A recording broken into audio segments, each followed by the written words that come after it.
Hello Potomac Reefers, and welcome to our October update. A lot has been going on with the tank over the last few months, and things are going really well. I have been steadily adding higher-end acropora to the tank. For several months, I've been visiting Neptune Aquatics while I was in San Jose for work and bringing corals back home on the red-eye.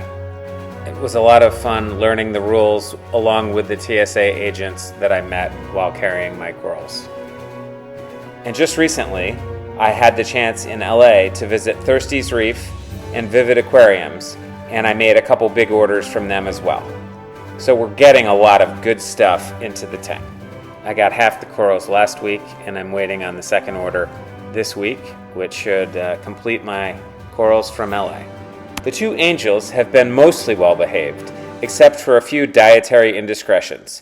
The first were the two lovely zoanthids that my wife picked out at a reef show. I put them in, they looked lovely, and all was well, and I came back the next day, and they were completely gone. The angelfish looked at me and batted their eyes. So I think I figured out that was my mistake, and I fed them a lovely appetizer. So won't be doing that again. The second thing that's been happening with the angels, they seem to like the really polypy corals, like homewrecker. Only the most expensive corals are the ones that they pick. So I'm going to have to watch that, but I may not be able to put some of those really lovely, swaying, multicolored polyp high-end acros in there. I've also been working on getting my trace elements dialed in. They've been coming up pretty well after 6 months of ICP-MS tests following the Reef Moonshiners approach. I am very happy that I switched to these tests, as they've given me comfort to add a lot more trace elements, and the tank is looking good, hopefully validating the benefits of these trace elements. Also, it's faster than the ATI ICP tests that I used to use, which took almost 2 weeks to get to the lab and then get analyzed and back to me. So really enjoying the Oceamo MS tests. While the major trace elements are pretty easy to manage with ICP OES tests, the minor ones didn't really register, and so I felt like I was guessing when adding them back in. With the ICP MS, I can incrementally add more and more to my daily dose, adjusting after the monthly tests to try to get them dialed in to match the consumption and loss. The corals are really doing well, the rock looks really good, the glass is staying a lot cleaner. So while I'm sure there are many factors in play right now, I do believe trace elements are helping the overall behavior of the tank. I just want to take a second to thank you for watching this content. I hope you're enjoying it, and if you are, please subscribe to my channel.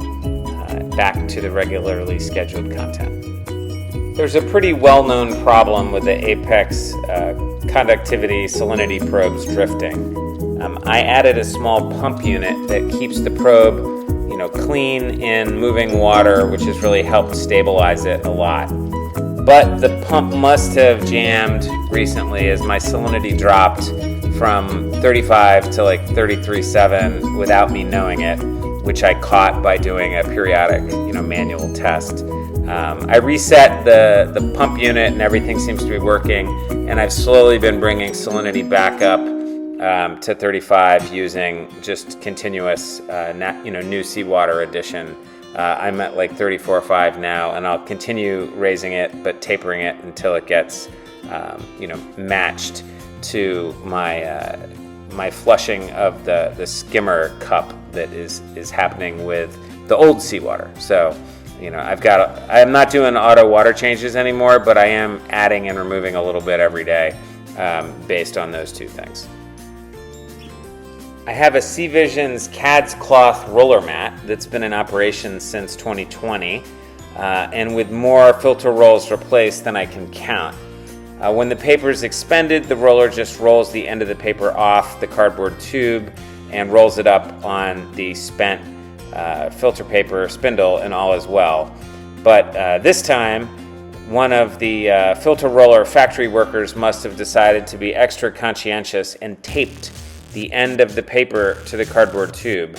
So when it was expended, the motor couldn't pull it off and started grinding and making horrible sounds. I called up the folks at Sea Vision and anticipated having a big, replacing the motor sort of a thing, but they had planned for this contingency and designed a 3D printed part into the spindle assembly that sacrifices itself if this happens.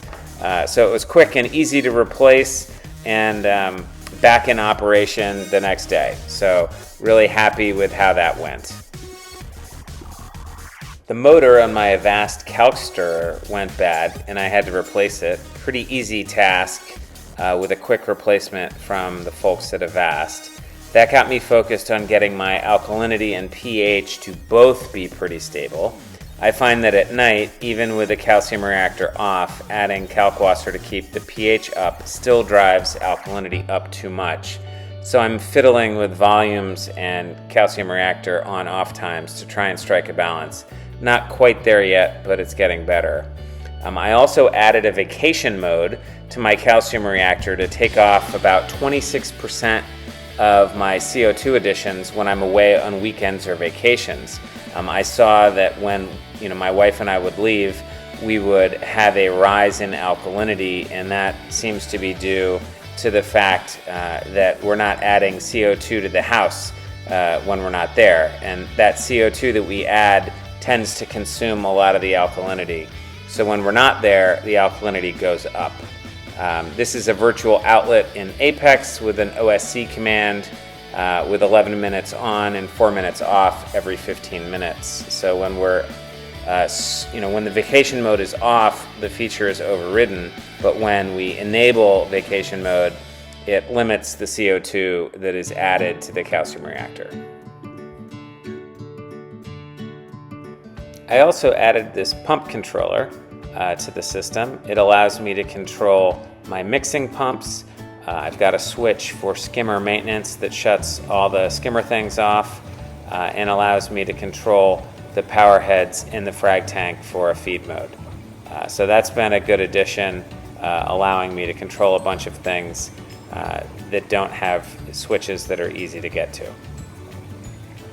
Thanks for watching. We'll be back in November or December with another update, and please subscribe if you enjoy this content. Take care.